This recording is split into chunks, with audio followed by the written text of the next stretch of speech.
Okay mga ka-Revap, nandito tayo ngayon sa Daang Kalikasan, mga Tarim, Pangasinan. At kasama natin siyempre, partner natin si Ann Dating, ang inyong lingkod, RL Cruiser. Ayun, kanina nakausap natin si, siyempre, Mayor, former Congressman, and former General Leopoldo Batawil po. Siyempre. Siya po ang author ng Daang Kalikasan. Siya po yung nag-initiate nito. Oo. Itong 54 kilometer to pag natapos. Yes. Ang kagandahan dito mga kamot-mot, mga ka-Save Save Mother Earth is yun din, tama-tama yun din ang advokasya niya is panatilihin at ibalik ang sigla ng kalikasan dito sa Pangasinan, Zambales. So itong proyektong ito, ginawa niya talaga para on both sides mabilis malagyan ng mga pananim. Kung saan napakagandang dalawin ng mga riders, cycles in 2 wheels and 4 wheels. So inaanyayahan natin to, kayo na mga riders natin, mga ka-Save Mother Earth, tahakin natin to. At tayo ngayon nasa itaas ng bundok kung saan malamig din ang klima. Maganda po ang itong kalsadang to, twist. And then nasa tuktok talaga tayo ng bundok, hindi po yung gilid, tuktok. So madadaanan natin ang nasa taas ng bundok. Oo.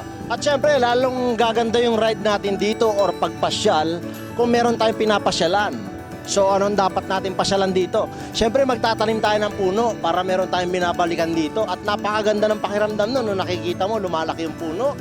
Lalo siguro kung fruit bearing pa. Oo, yun ang aabangan natin. Magtatanim tayo ng mga mangga. Oo. Kaya ba dito ang coconut?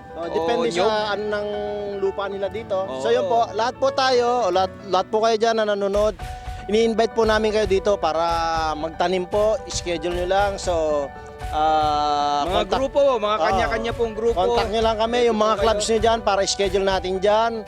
Mga ka-Save Mother Earth dyan. So mag-message lang po kayo, Save Mother Earth Movement at sa Revap Moto, yun po yung advokasya natin. Ang maganda po to, magpa-register din po kayo. Mas maganda ipa-register nyo.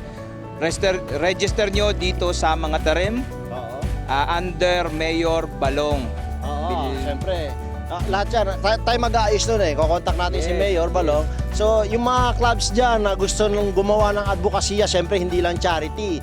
So, kasama to kasi tayo po, naninira po tayo na silent killer din po tayo kasi naninira din po tayo ng kalikasan, gawa ng usok po ng ating motor.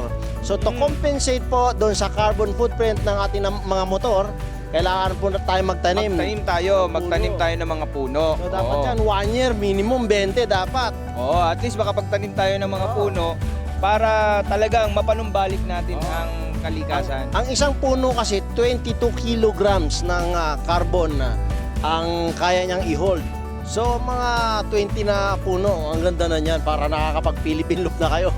Okay, yes. Totoo yun. Compensated na, bayad na, equal na siya, carbon neutral na po kayo. So inaanyayahan po namin kayo ulit. Dito lamang po yan sa mga tarim, Daang Kalikasan, ang ating advokasya, ang advokasya ng Revap Moto. Huwag niyo pong kalimutan. Save Mother Earth. Save Mother Earth.